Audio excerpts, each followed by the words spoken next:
What's up, YouTube? What's poppin'? We live on Twitch right now. But by the time you see this, it ain't gonna make a difference. Cause you part of the YouTube community. Hit the like, hit the subscribe, hit the bell and stay notified. I can't keep telling you to leave a comment for the algorithm gods. I am going to take this time to unravel something that I didn't think I was gonna need to unravel. But it's 2024, we're in the last stages of this stream. Who knows where this show will go? Who knows what's gonna happen? So it's best that when I have these feelings, to just express them, because I'm noticing that, and this leads into the point here. I know that content, and when I say content, I know that live streaming is very difficult. I don't pretend that just because I have and this is me personally, you've seen it, you know what I'm talking about. Just because I have a way with words and I can extrapolate concepts, I know that not everybody can do that. I know that there are a lot of streamers who do music, and it's very easy to set up a playlist or have user submissions. You got a little party going, the visual, the music, all of that. It's a nice, fun community. You got the gaming communities, like the Backseat Game, LMAO, I can't believe you did that. When you don't have, and this is something that I learned from older streamers a long time ago, when you don't have a key in front of you, I don't have a visual lock.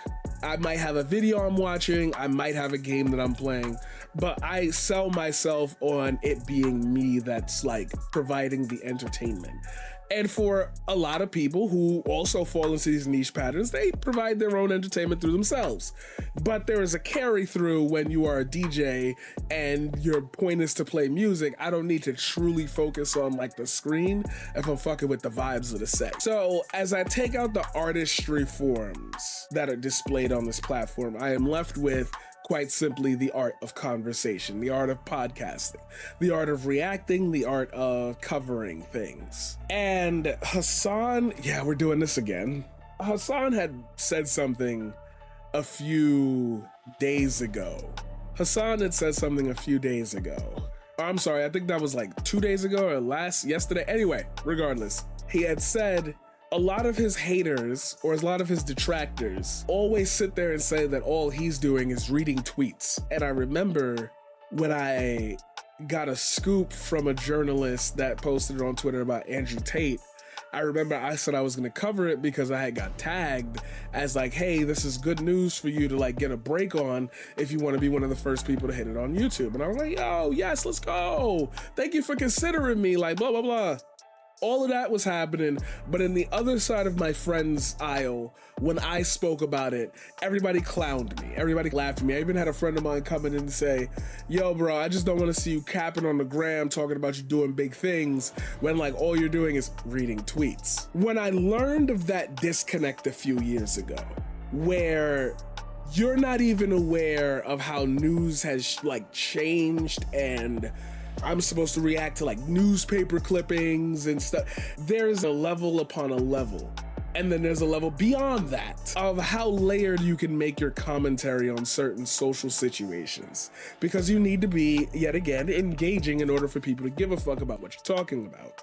And those experiences all together started making me have a very sour outlook on people that I considered with me on this journey. And that with me on this journey now comes back to the horribleness, or I guess the re-railing of Twitch politics, Twitch consort. Unless you have friends, unless you like really a vibe, a lot of y'all have been talking about situations like Keffals, and you've been talking about situations like President Sunday, and I'm hearing all this like somebody named Mama Max and like Destiny being quoted in a Philip DeFranco video as the I think all of you are bored and some of you need to take a break. And I really mean that. I really mean that some of you are like not providing the commentary or not providing a window that is feasible long term. And I know I've spoken on this before, the fleetingness of why do you make content? But it's become so apparent now because I'm seeing extrapolations that don't make any sense to me. I'm seeing people say, I'm getting harassed and it's all It's all progressive people. It's not right-wing trolls. It's not the people that usually come and laugh at me. It's all the people I thought believed in me. And then I go look and it's like, the evidence of what you're saying is not there. But then everybody's like, oh, how dare you do this? And how dare you say that? Why is this person getting so much hate? And it's like, when you insert yourself into a situation by matter of tweet, by matter of something that will be covered on a live, every time you try to get your name mentioned in one of these like weird antagonistic spaces, I ask myself, why?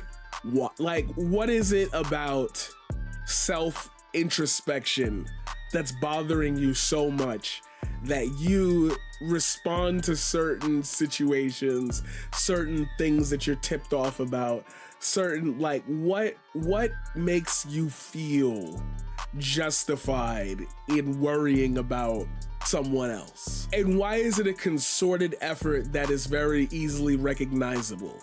Why is it for streamers, for content creators, and I'm just picking a number, there's no snide here, it's just what I've noticed. Why is it that 4 content creators all come out and re-quote tweet the same thing saying, oh, XYZ, XYZ, XYZ, XYZ, even if all 4 of those were independent thoughts? You don't see how that adds up into a, okay, now the next time this person mentions this situation on stream, I'm gonna simply look at these as my defenses and maybe I'll help them out with a couple views. I'll platform them and ask them, why are these people treating me?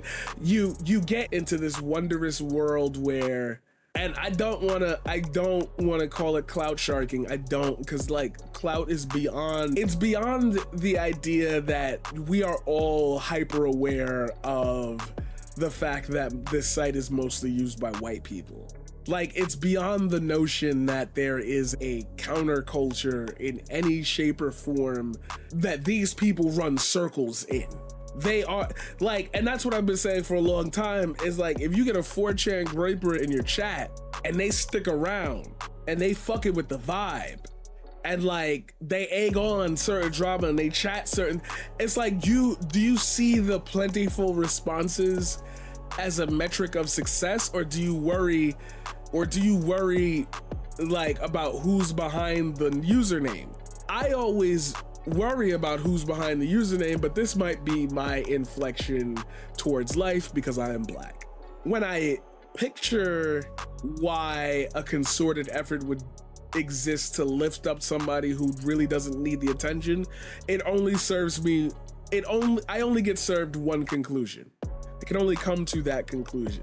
You must be doing this for a reason that's underlying.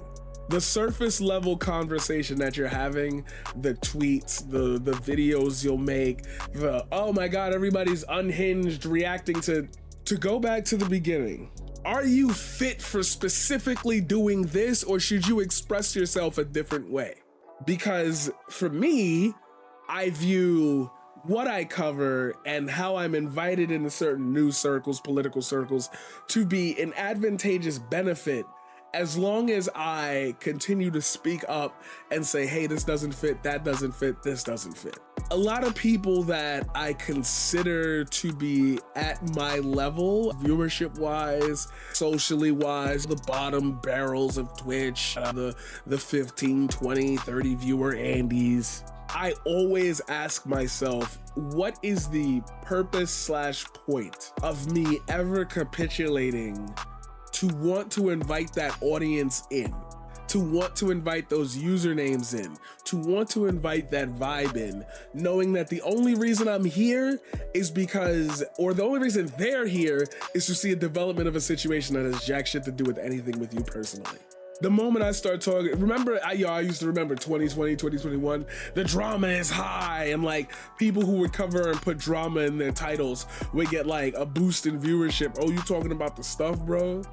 I remember somebody accused me of drama baiting, like for one time only in my entire career, because they noticed a spike in my viewership, and I was just like, no, the spike in my viewership wasn't because of your situation, it's because Lance from the Surfs rated me. And somebody was trusting me with their audience. Like, that was simply that. Happened to coincide with very nicely, but I think that person was doing it more as a shout out to me. They don't know who you are. And so you start to think to yourself that the wheel of fate is turning. You don't see you don't see the other world of this because it's not meant for you to see. And that is something that I think a lot of people need to just understand. Is that you're not long for this if your entire identity becomes revolving around other people needing to kickstart shit, because that means it only gives the other people rights to kickstart shit. And at this point now, I think we can all get rid of the "we don't matter, we don't have influential impact on the internet as a whole" type beat, because like when news articles start talking about you, when the media gets an eye on you, it's already game over for that. And I don't want you to think that this is like a retelling of a sorry, sad tale of "why haven't I blown up?" It has nothing to do with numbers. It's responsibility. And I'm gonna tell you this, if I'm going down, I'm taking the entire shit with me, because ain't no way I'm gonna let y'all stick around.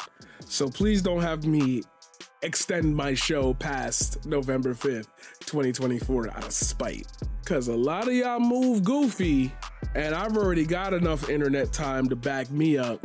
I come directly for you. Just do something else, do something better. Be better.